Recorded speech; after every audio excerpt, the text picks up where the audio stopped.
get out of yes. What does that mean exactly? Stop trying to get people to say yes.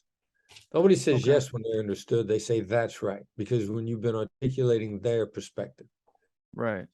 Now, that seems very smoke and mirrors or non-substantive, but getting that's right out of people are always game-changing moments. Born in 92 on the block with the Sharks. Come from a different cloth, y'all would get ripped apart. You want it diamond, then you gotta get it in the dark. We dropping nuggets like Carmelo went to Rucker Park. Now we eating from state to state, we scrape the plate. I put my eggs in a basket, took a leap of faith. I took a chance, now we grow and see the impact. Decoding Success with special guests, now let's bring Matt. Chris, you are a legend. I'm very grateful to have you here on Decoding Success. Thank you so much for taking the time out of your day to make an impact here. Really excited to have you. Yeah, thanks, man. It's a pleasure. Thanks for having me on. Of course. Now, I want to start this off because I know you get 1,000,001 questions about negotiation. So I actually want to ask you this. What is a question Chris wishes more people would ask him, and how would he answer that? I don't know. I throw that out there because, I've watched you on Tom Bilyeu, Lewis Howes, the list goes on. I know what questions you do get. I'm just curious if there was an area you wanted to potentially kick this off, kind of just opening up the show to you, seeing if there was anywhere you wanted to go with it. Oh, no, that's kind of you. I'm going to rely on your gut instinct for what your listeners are looking for. Okay, I definitely appreciate that. So let's start here then. We're negotiating daily, right? Whether that be with ourselves, our spouse, our family, our children, our business, or our clients, however you want to frame it. I'm curious to learn, is there any difference in those negotiations outside of the obvious, or is negotiation the same in its entirety? Well, the fundamentals are the same. It's your best interest to be negotiating to try to have a long-term relationship, long-term trusted relationship.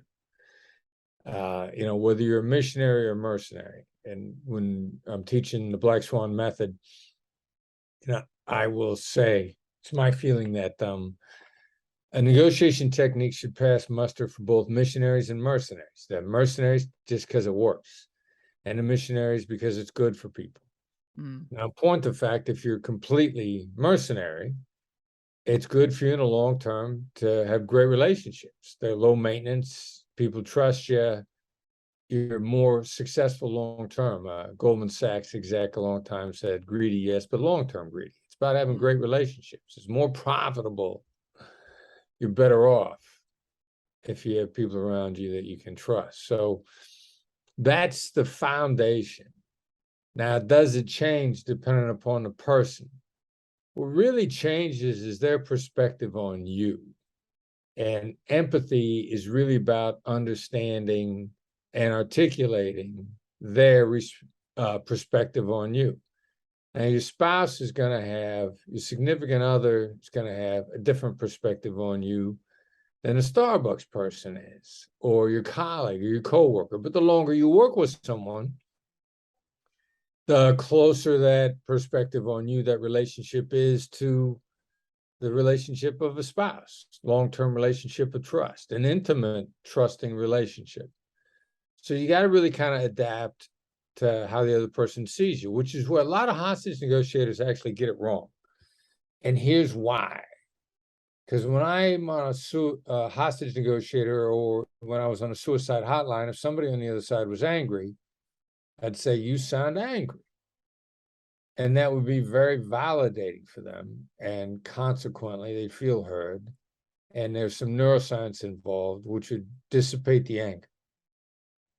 What I didn't realize was I was saying it as a neutral, detached third party, which on a suicide hotline I was primarily. As a hostage negotiator, I was primarily. Now, same time frame, I'm in a conversation with a woman who's now the ex-Mrs. Voss. And she's angry and upset on the topic we're discussing. And I go, you sound angry. And she blows. There's a nuclear explosion in front of me. like brain matter splatters all over my face. She and what I failed to take into account was she didn't see me as a neutral third party anymore. I can't say you sound angry. Now, I read a book recently. A friend of mine wrote a follow-on book, Eric Barker's first book, Barking Up the Wrong Tree, phenomenal book, Science of Success. Does a lot of research. Eric's got a great blog called Barking Up the Wrong Tree. I read his blog. I read his first book. Eric's second book, Plays Well with Others. He's with NYPD doing training. They're showing him how it works. And the PD's guys say, yeah, but this doesn't work at home. Well, what doesn't work at home is you acting like you're a neutral third party and applying empathy without adjusting to how the other person sees you and the perspective. So what I should have said, instead of you sound angry, I should have said, clearly I've made you angry. That changes the perspective. Now, You I'm sure feel the things that I've done have contributed to the situation. Now that's not an admission that they did. That's your perspective, you feel. Right. And that's where the adaptation, same basic skills, same basic dynamic. Empathy is the other person's perspective, not yours.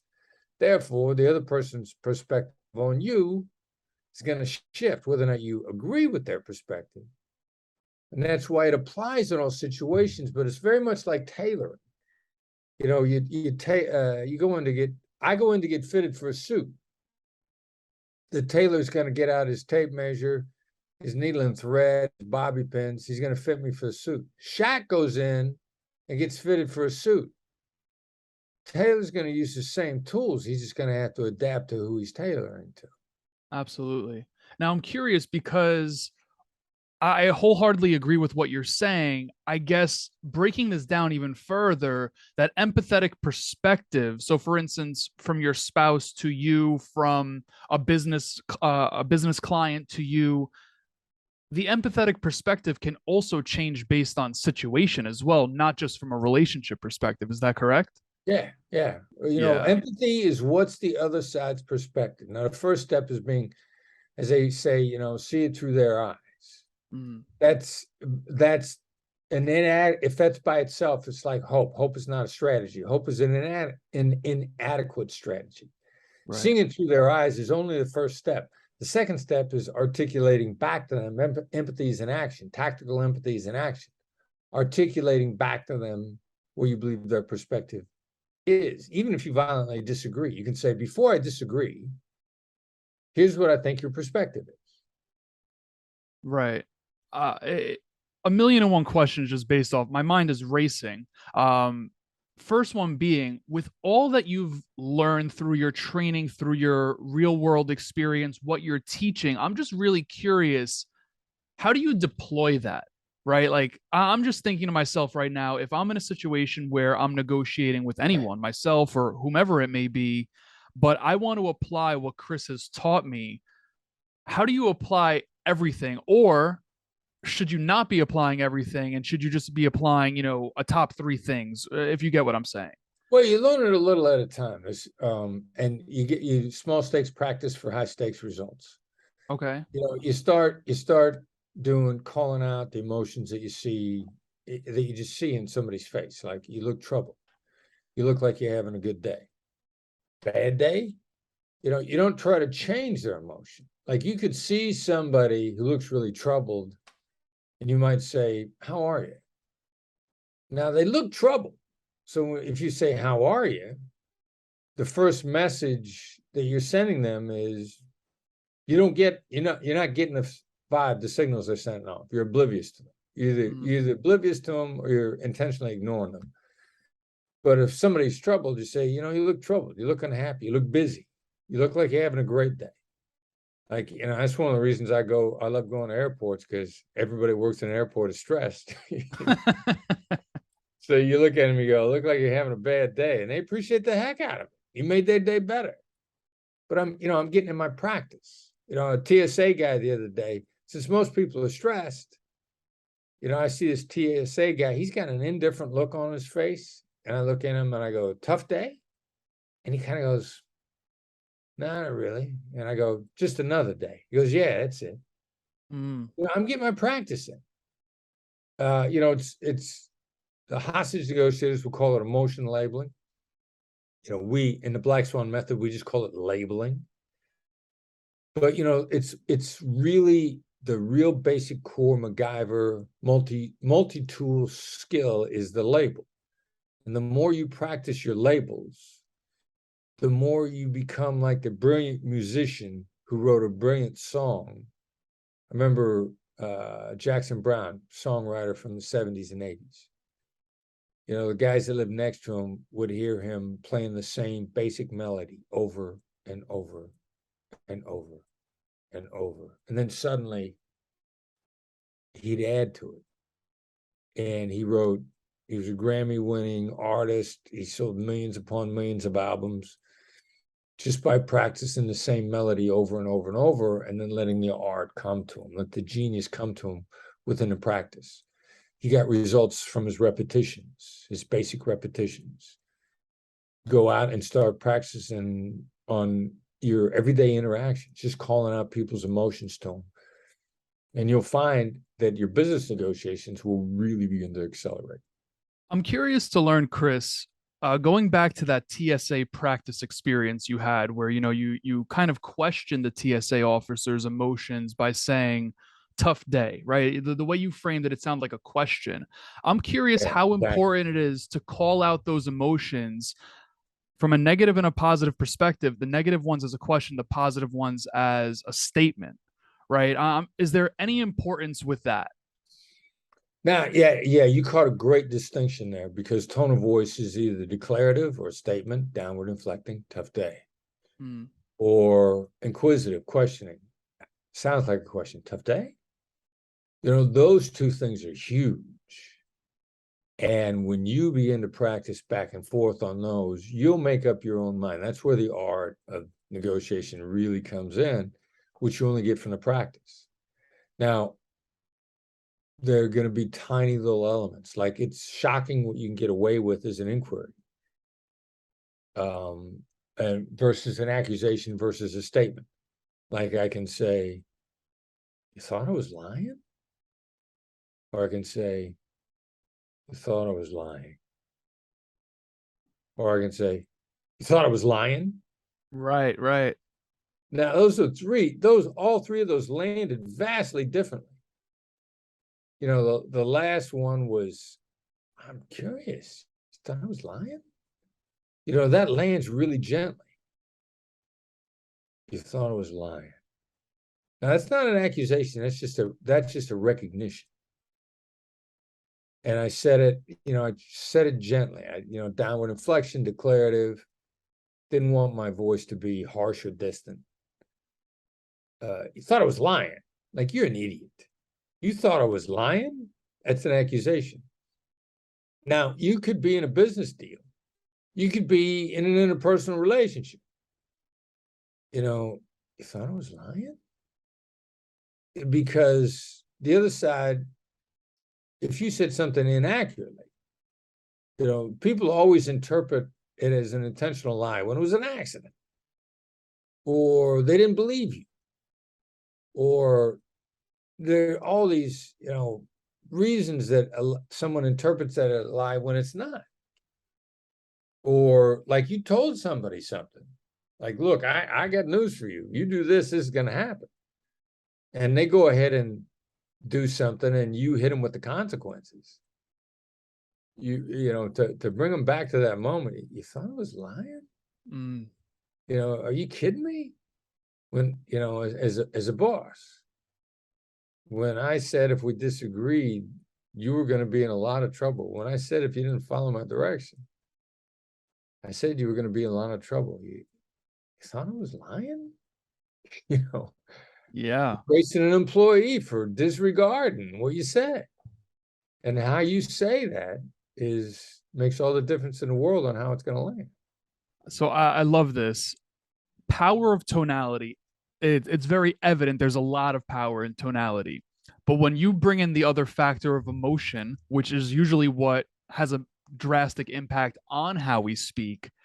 Where do the two mesh, right? Because when your emotions are high, whether you're talking, I mean, it really comes out with personal relationships, right? Whether it be family, whether it be children, whether it be with our spouse, and even on the flip side of it, right? In business, there's definitely tempers that flare. I'm just curious, how do you control your emotions from taking over your tonality to, I guess, remain level-headed so that you're actually in full control of it? Well, if you can control your own tonality, you can control your emotions. Okay. And the voice that I refer to as the late night FM DJ voice. Like when I'm upset, if I can get myself to use that voice, I will calm myself down. My counterpart is not the only one that hears that voice. I hear it too. There's a neuroscience reaction there that calms both of us down. And I get upset. People get under my skin. People, as soon as someone, I react badly to condescension. I react badly to not being listened to. I react badly to being lied to. Being disregarded is a great way to get in trouble with me. Well, it's a good thing you know these triggers. Yeah, well, the downside of being a great listener is your tolerance for people who don't listen to you really gets diminished, really gets thin. Now, right. People not listening is probably the biggest problem in all interpersonal interactions, whether they be business interactions or whether they be close, significant other interactions. Not listening is the most common problem out there. Waiting to speak is what most people do, and versus listening. They're waiting for their turn to speak, or they're constructing their message. So then when you have a very low tolerance for not being listened to, that's a problem. It's like, it's because it's such a common issue out there. Absolutely. I'm curious, how do we train that muscle, right? How do we become better active listeners as opposed to, I mean, this is a little bit of a different situation here. I have to ask you a question, from a podcasting perspective, but I'm saying to myself, all right, how could I be better? So I'm curious, like, how do I become a better active listener, or, even the people that are just listening to this, as opposed to waiting for our turn? Well, it's really proactive listening. I mean, first of all, most people, the very first step that they take beyond waiting for their turn is they waiting for, aha, gotcha. They're waiting for the gotcha moments, flaws in the argument, whatever it may be, if you're argumentative. Now, at that gotcha moment, instead of attacking, that's actually an opportunity to go a whole different direction into good stuff. Like you're actually started to listen to get the gotcha moment. Aha, you said, but now, aha, it's not what you said before. You have to actually be listening to be able to engage in that kind of thought. And so you've at least leveled up a little bit. Level up in that same moment, but instead of listening for contradictions, listen to what's making them say this. I mean, what's this mean to them? Where's this coming from? They're reacting in a weird way. There's got to be pressures here that I don't see. If you start to begin to think about what's driving them in the gotcha moment, now you start getting what a lot of people would have called active listening. It really is proactive listening. What are you listening for? If you're listening for the gotcha moments, that's proactive. If you're listening for the meaning moments, the driving moments, what's driving them that is hidden, that they're hiding from you? What's driving them that they're blind to? Now you begin to get some insight. You can accelerate how you interact with them, whatever it is you're trying to accomplish. The only thing that affects agreement timeline, relationships are the only thing that affect deal timelines. Empathy is the relationship accelerator. I love this. It leads me to go back to, because it very much so, you refer to negotiation as an art. There's a lot of delicacies to what we're talking about here. And I don't even want to call them intricacies. but it's clearly an art. And I'm just curious to learn. I've heard you say that your son Brandon is a star, right? He runs your company. He's a star when it comes to negotiating. Clearly, you are too. What is it that makes someone a great artist of negotiating, right? Like, what are those characteristics? So that's why I bring up your son. Like, what are those characteristics that your son has that we could focus in on? If you enjoy figuring things out, Okay. some people would call it, how coachable are you? How much can you learn? If you enjoy figuring things out, negotiation is process of discovery. I mean, you're figuring stuff out. You're looking for clues. If you're really intrigued by figuring stuff out, learning, getting better. Characteristic, I always love bookstores because bookstores are full of ideas. I love learning. Like you put me in a Barnes and Noble early in the morning with a cup of coffee, I'm gonna be a happy camper for hours just looking at books because I love ideas and I love learning. Now, Brandon's makeup is a little bit different than mine. We're similar in a lot of ways, but he's always had a knack for figuring stuff out.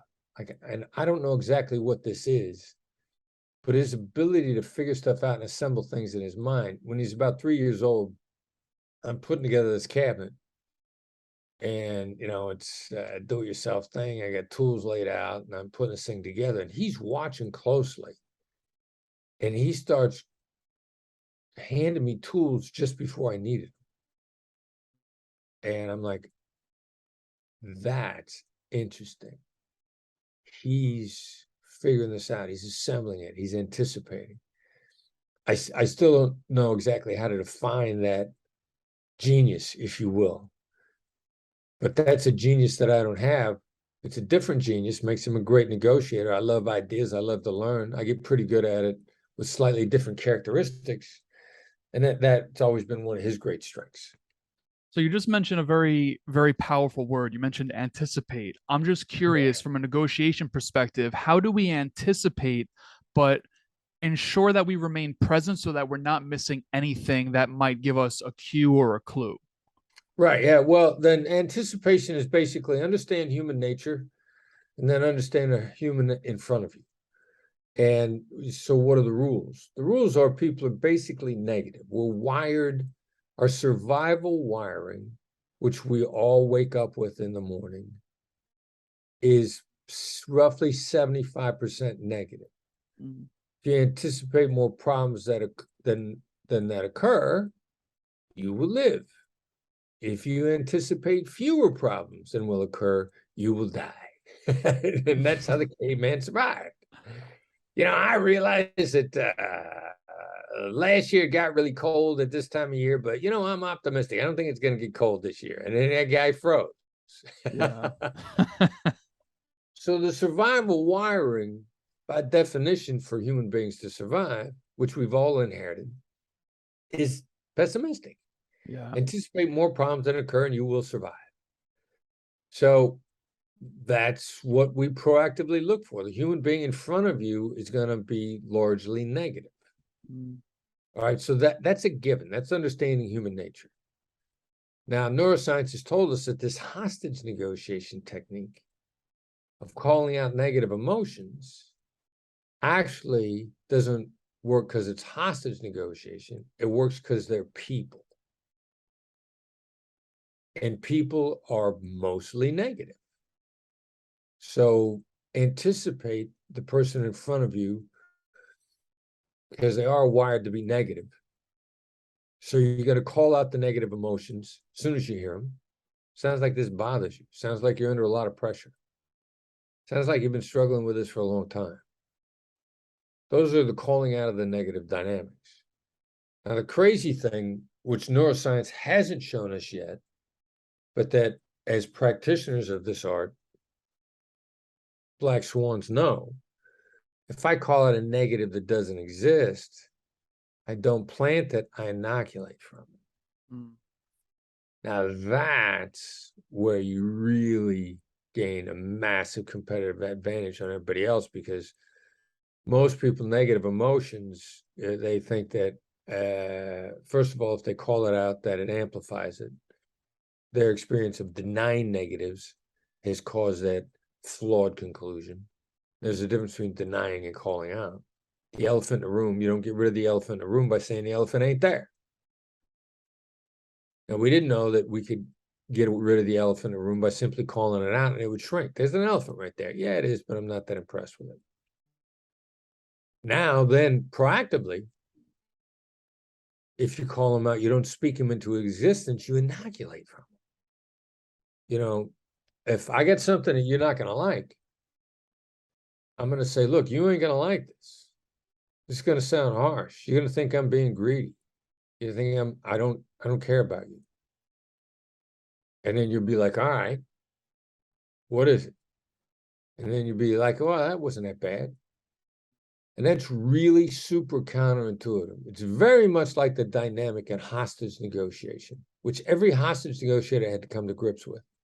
Right. Because there's almost always elements of suicide in hostage negotiation. And like addressing suicide, whether you're on a suicide hotline or whether you're on the hostage negotiator's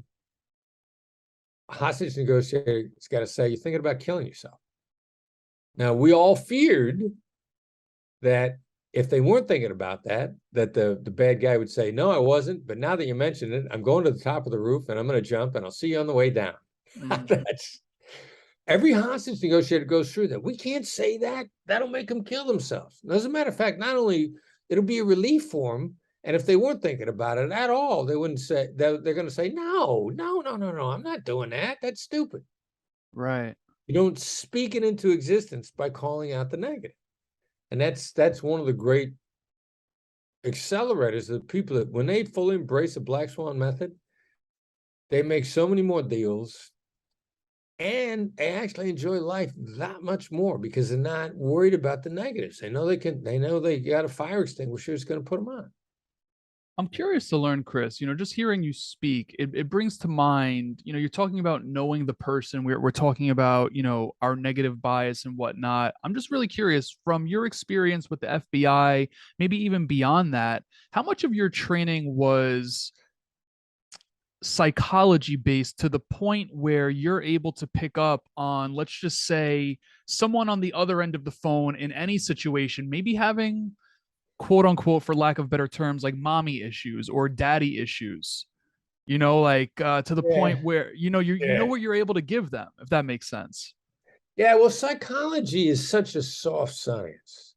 Like if you had a psychology convention and you got 50 psychologists together, they'd argue about everything. Why is that? Are you Freudian? Are you behavioral? Are you cognitive psychologist? I mean, there's so many different schools of thought in psychology. They can't agree on anything. Right. And so to try to apply psychology is a challenge. Now, so we always in hostage negotiation, crisis intervention, and in business, we always stayed away from psychology terms. Because I say sociopath, or I say psychopath, or I say narcissist, the big narcissist, that's the most popular word today. What's the difference between a narcissist and a sociopath? Yeah, I don't know. What's the difference between bipolar and manic depressive? It depends upon the year. So what do I say in a psychological term? Mommy issues, daddy issues, what does that mean? It then trying to diagnose that can really distract you from the behavior. So we just always focus on behavior. I know, for example, in certain limited circumstances in hostage negotiation, if we got a male on the other end of the phone, and it's always a male, women just not taking hostages. But if he's expressed a lot of anger towards women, it's not that he hates women, it's more that it's as a result of being hurt and misunderstood by them. We put an understanding woman on the phone, dude's out in 5 minutes. Wow. And everybody on our end would be like, you can't put a woman on the phone. This guy hates women. He's got nothing but anger for women. You put one on that uses active listening, and it's happened over and over and over again. You put a woman on the phone, dude's out, door's not hitting him in the backside as he's getting out the front door so quick. So the misdiagnosis he's got woman issues. Well, maybe not. Let's focus on the behavior, and let's not get too crazy on the psychology and see what happens. Yeah, that's powerful. That's really powerful. I actually want to backtrack a little bit. I'm always curious to ask this. You said put you in a Barnes and Noble with a cup of coffee in the morning, and it really does what it needs to do for you. I'm just curious, what are the top books that have impacted you? And before going there, I just want to let everyone know, Never Split the Difference. I've read this, I want to say, how long has this been out? 6 years now, Chris? 6 years, yeah. 6 years. I had to have read this 4 or 5 years ago. So I just wanted to throw that out there for the people that are listening and not seeing the video, that we'll make sure that I have the link for this book, an incredible book, something that I probably need to go back to because it's been a while, in the show notes of this episode. But I'm curious, what are the books that have impacted you the most? Well, first of all, the other book on the screen with me, Derek Gaunt, member of my team, Applying Tactical Empathy to Leadership, Ego, Authority, Failure. It's a leadership book. Okay. And Derek is a genius, and but he's a practitioner like me. He's not an academic PhD, multi-PhD who says words you don't even know what they mean. I mean, he's a practitioner. So Ego, Authority, Failure is a great book. A lot of people read it just to more fully understand tactical empathy. Mm. And the fact that it was a leadership book was a fringe benefit, but trying to apply the same skill in a different environment makes the skill more three-dimensional. So, but I'm also into books about learning. I'm into books about performance. Stephen Kotler's book, The Rise of Superman, is a great book. It's about the science of flow. He's got a follow-on book called Stealing Fire that I love also. Kotler's got a bunch of books out there. Those are my two favorites. Daniel Coyle wrote a great book on getting better as a human being, how to get better, called The Talent Code. I love that book. We've actually got one of our blog posts is the top 12 books for expert negotiators. And many of those books are non-negotiation books, but if you look at negotiation as a human performance skill and how to get better as a human being, then you want to look at what Kotler says about flow. You want to look at what Coyle says about learning. You begin to understand what are the things that supplement your ability to negotiate it, because it's about being a better human being. I love that. We've actually had Stephen on the show. We had a really, really good conversation similar to this one. It was very free flowing. A lot of questions were asked and answered in a mind-blowing way. So I definitely appreciate that. I wrote that down for myself. To transition a little bit here, Chris, by any means you think this question should not be answered, you let me know. I'm just really curious to bring this to present day. In regards to, and I know you know sports. I heard you talk about Cooper Cup, Brittney Griner in Russia. If this is too political to go there, you say, I'll cut this out. Some people aren't going to like my answers. I'm just really curious. I don't know all the ins and outs, but I want to know from a negotiation perspective. Like, I mean, she's a superstar here in America, without a doubt. She obviously plays overseas as well. I understand that she broke the law overseas, but whatever the intricacies are, what would be the process of negotiating in that scenario to bring her home? Well, one of the reasons the Biden administration has not weighed into this loud, and a couple of reasons, and I happen to like, this is one of the few things that I think, Biden handles some of this stuff well. First of all, you're going to keep a low profile on it because you don't want the Russians to think that she's this great big bargaining chip that they can extract a lot out of the U.S. for. Okay. There's a little bit of face savings got to go on here. Let's proceed on the hypothesis, and I don't know that this to be true, although all the earmarks are there that she broke their law. Now, whether or not it was breaking the law in the United States, that don't matter. You break the law overseas, you're probably going to pay for it. Right. So the Russians would love to give her back. They need to save face. Let them save face. And my understanding is, I was shocked that she wasn't being returned when she pled guilty. Now, why they got to go through a trial? They don't want to be embarrassed. The more attention is brought to Brittney Griner, the more it's possible the Russians are going to be embarrassed over the whole affair and not turn her loose. So, if you don't turn it into a diplomatic incident, let her plead, convict her, let her go home on bond. They know that's nonsense. Lots of countries say post $100,000 bond and you can go home as long as you show back up to go to jail. They know she's not coming back. That's Right. done all the time. Let the Russians save face and keep this low profile, and she comes home.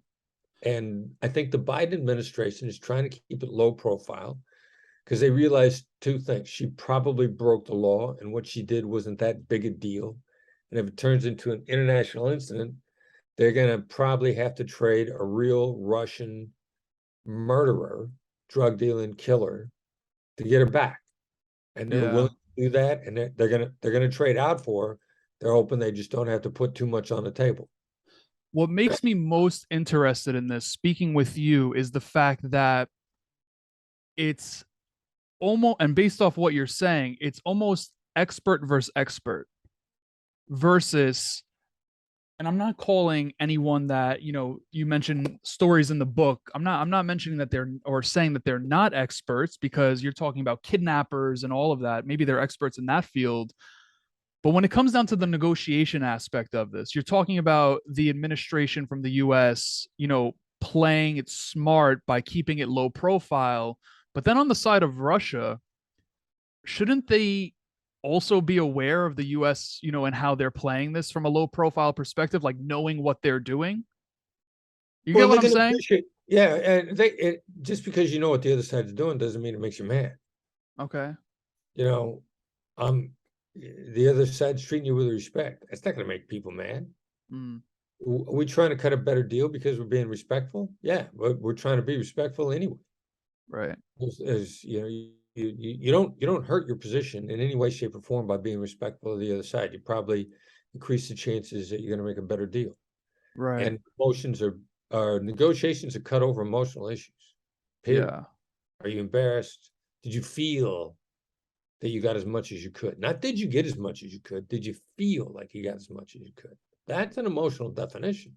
Like in kidnapping, I'd have FBI commanders saying, when is this going to be over? When the bad guys feel like they've gotten everything they could. Not that they got everything they could, but they felt like it. As soon as somebody feels like they got a good deal or feels like they did the best they could have done, they make the deal. Right. That's powerful. I'm curious, what was the experience in your personal life, your professional life, that sparked the light bulb that said, Chris, you're going to be successful at what you do? Well, I enjoyed it. I don't know that the light bulb really gets, maybe, early on, I volunteered on a suicide hotline because I wanted to become a hostage negotiator. And my first few calls on a hotline, they were like, wow, that was good. Your tone of voice was great. That was really good. And I kind of went like, what'd I do? So anytime you start, you experience success in anything, then you like it. Human beings like success. And it's fun to succeed. And so, as soon as you start getting any kind of success, then, what are the secondary benefits? Secondary benefits were, I was helping people. I went on the suicide hotline to learn a skill. And a lot of people volunteer on suicide hotlines to help people, and they get burned out. I went there to learn a skill, and the secondary benefit of helping people, made it fun for me. So that, that's kind of how it evolved. You mentioned the word success. One thing that I used to ask on this show, I mean, we're literally 250 plus episodes into this. We're almost at 4 years. So I kind of transitioned out of asking this, but I'm curious. You mentioned the word success. What does that word mean to you? Well, I guess really good outcomes from both sides. Okay. Are we better off now than we were 5 minutes ago, 20 minutes ago? What about on a personal level? Yeah, well, I like making people happy. I like helping people have better lives, whether or not they're people that work in the Black Swan group or whether or not the people that we serve. Like, we're shopping for an executive now. I was just having a conversation with the executive search firm. And the rep told me, says, your people like working for the Black Swan group. And I go, well, yeah, it matters. Number one, we work hard, so you better like it or it's going to kill you. But if you like it and you have fun with it, we run hard. We do a lot. It matters to us that we're helping. I mean, literally helping people have better lives. We hear on a regular basis somebody say, this deal is going to change my life. We hear that regularly. That's kind of cool. Yeah. Now, we make a pretty good living while we're at it. But we like to think we're putting more good in the world than we're indulging ourselves with. Chris, do you give me permission to play devil's advocate with you right here? Go for it. I'm curious because you mentioned that success on a personal level is, what you could do for other people. But if you couldn't do that for other people, would you not feel successful? I don't know. You start to get into, I don't know. You start to get into almost a circular conversation. Yeah. But yeah, and I do like my solitary time. Mm. But that the book is sold as well as it's sold, and people are like, this book is helping me have a better life. Yeah. If I were isolated, would I be happy? No, I need to feel like I have a purpose and I'm contributing to the planet. Absolutely. No, I appreciate that. I just wanted to throw it out there. I'm always curious, right? That's why I'm a podcaster, right? I have a sense of curiosity that I'm just always trying to learn. So I definitely appreciate the vulnerability there. But getting back to negotiating, I'm curious to learn how to understand if the window for negotiating is open or not. Now, you might have answered that already by talking about relationships and knowing, where you stand with the other party, but I'm curious to learn, like, are there any cues to understand if the window for negotiating is open? Yeah, hostage negotiators are successful about 93% of the time, which means 7% of the time they're not going to make the deal. Okay. And, so then we call it people you're never going to make a deal with, the 7%ers. So yeah, that's the case in real life. Now, the percentage of somebody who's interacting with you but has no intention of making a deal with you is playing you for the fool. There's a saying, if you don't know who the fool in the game is, it's probably you. Mm.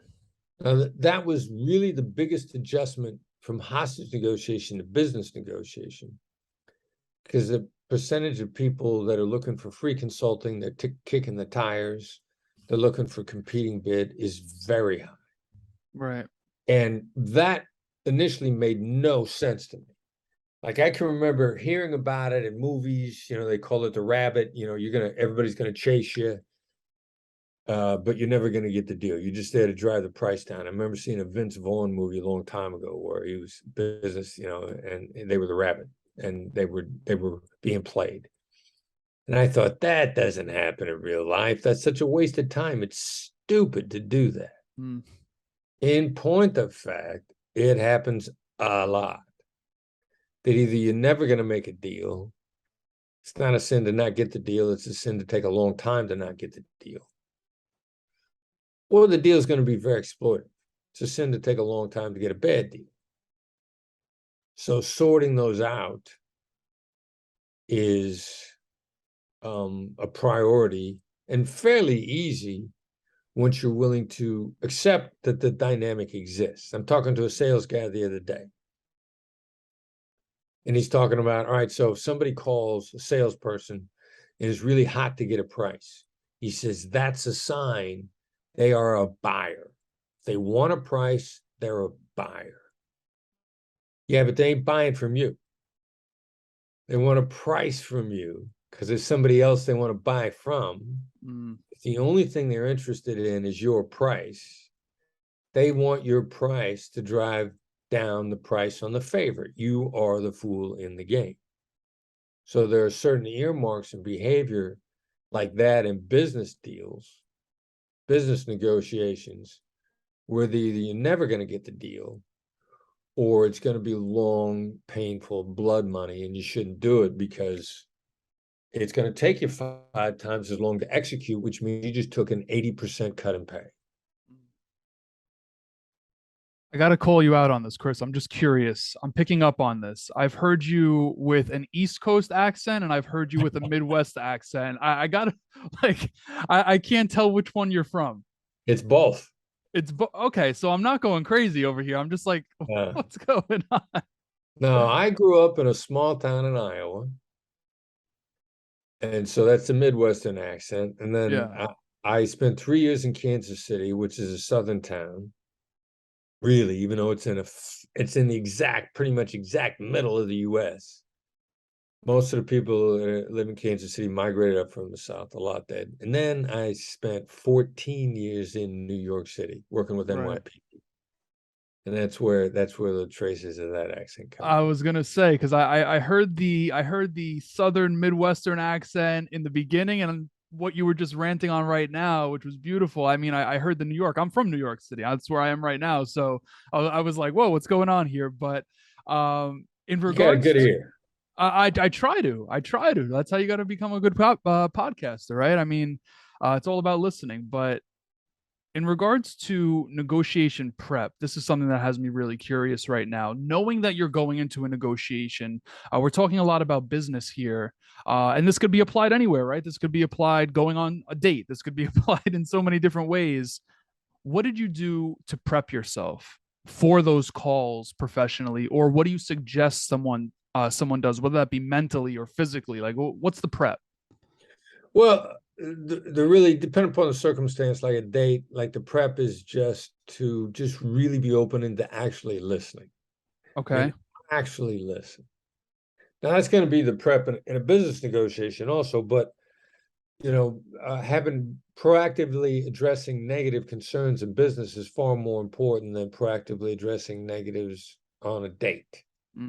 Like you wouldn't proactively address negatives on a date. You just be open to listen and actually listen to somebody and listen for the meaning and where they're coming from, because the other person's gonna open up, whether it's a date, whether it's a social interaction.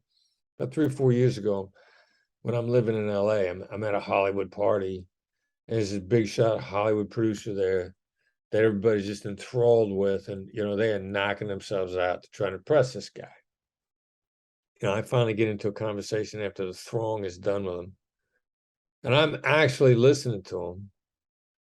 And pretty soon he says, "Man, I haven't told anybody that in 20 years." Wow. Because I was actually listening. I was genuinely curious, and I did the taboo stuff. I found out he was Jewish. Where'd you grow up? Where you from? He's from Argentina. Like, what? But your European complexion. Like, what are you running from the Nazis? Your grandparents running from the Nazis? Well, how the hell do you guys end up in Argentina? It's like, oh yeah, and then he starts laying all this stuff out for me. I'm taking the social cues. I'm joking around with him. I'm actually listening. I'm putting together the pieces of the puzzle. And pretty soon this guy's telling me stuff he hadn't told anybody in 20 years.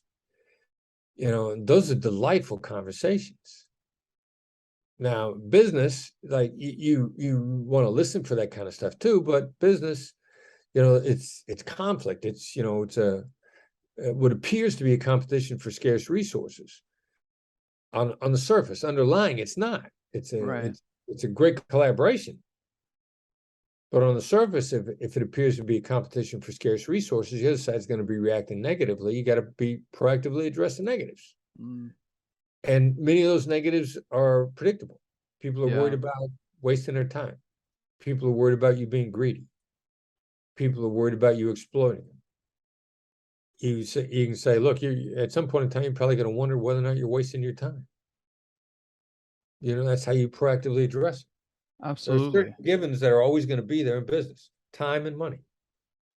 The question that's coming to mind, I want to say it's, I guess, sort of fucked up, but it's realistic. You're having a conversation. I'm not, I'm going to use you as an example because you just, you were mentioning the producer or the director at that Hollywood party.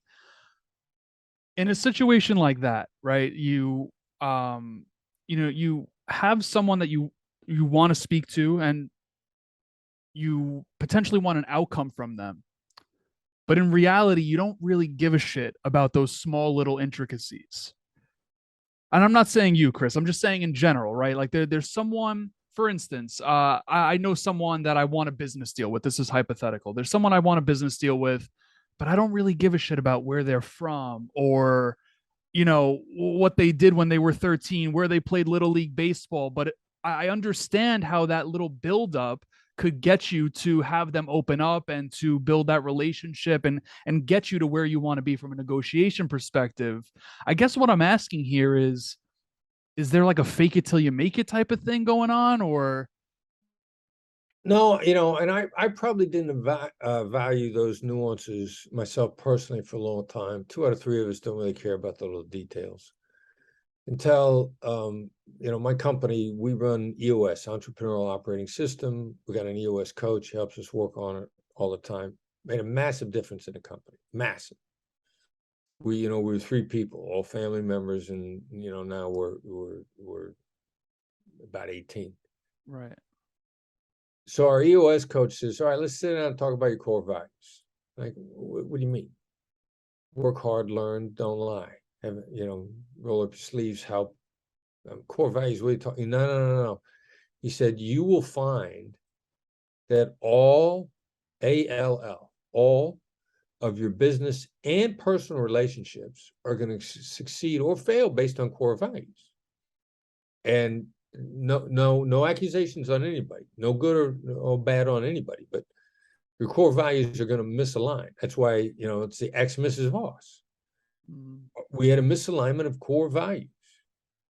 No bad on anybody, but just a misalignment of core values. Now, your question is, what are the little things? What they played Little League when they were 13.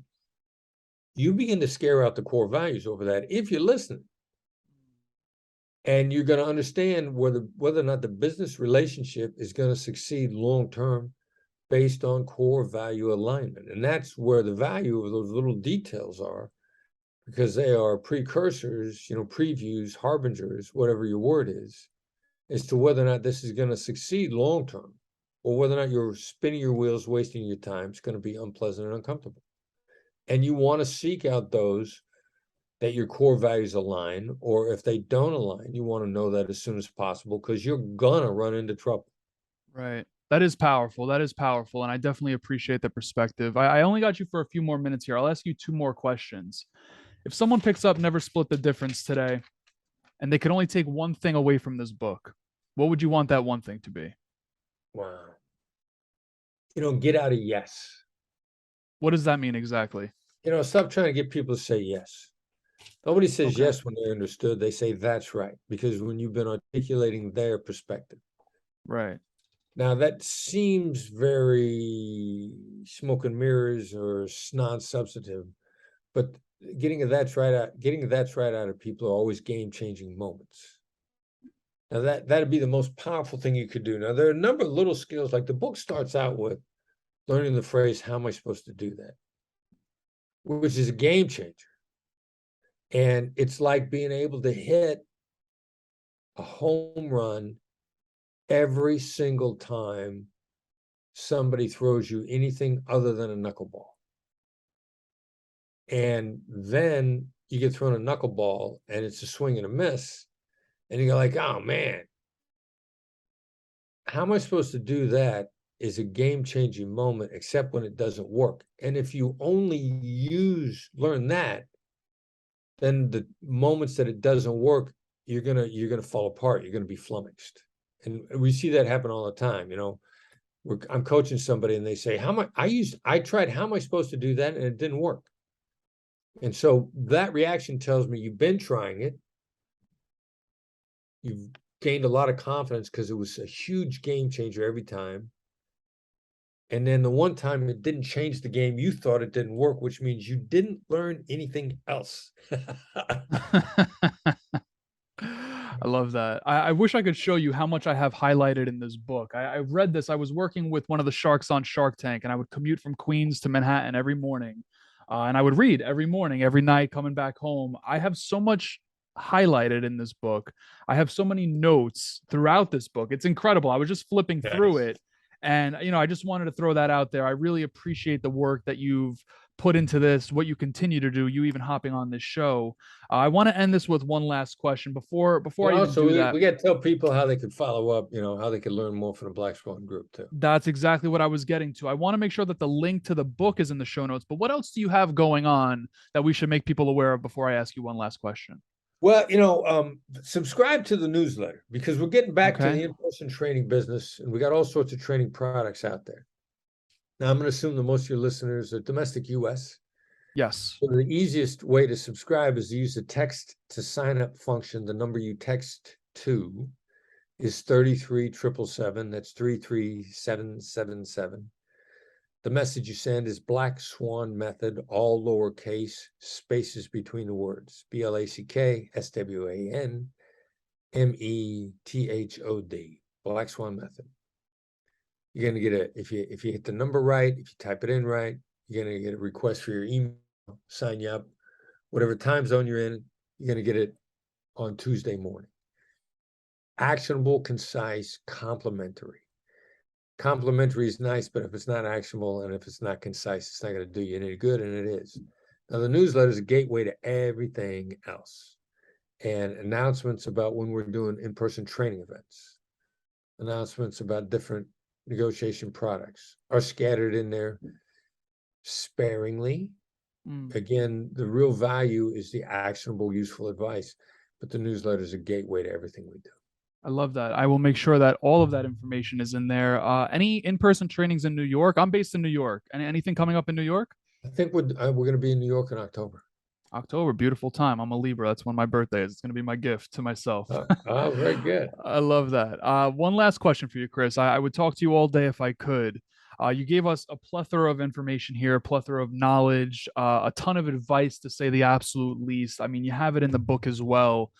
If Chris lives to whatever year he wants to live to, he impacts all the people he wants to impact, right? Because that's what you set out to do. That's how you define success. If you could only be remembered for one piece of advice, though, what would that one piece of advice be? Make the effort to try to understand other people. Make the effort to try to understand other people. That's a beautiful way to end this. I love that. Chris, I will end it there. That is absolutely beautiful. Thank you for the opportunity to amplify your message, make an impact with you on our community. Very, very grateful for it. So thank you again. Yeah, my pleasure. Thanks for having me on. Born in 92 on the block with the Sharks. Come from a different cloth, y'all would get ripped apart. You wanted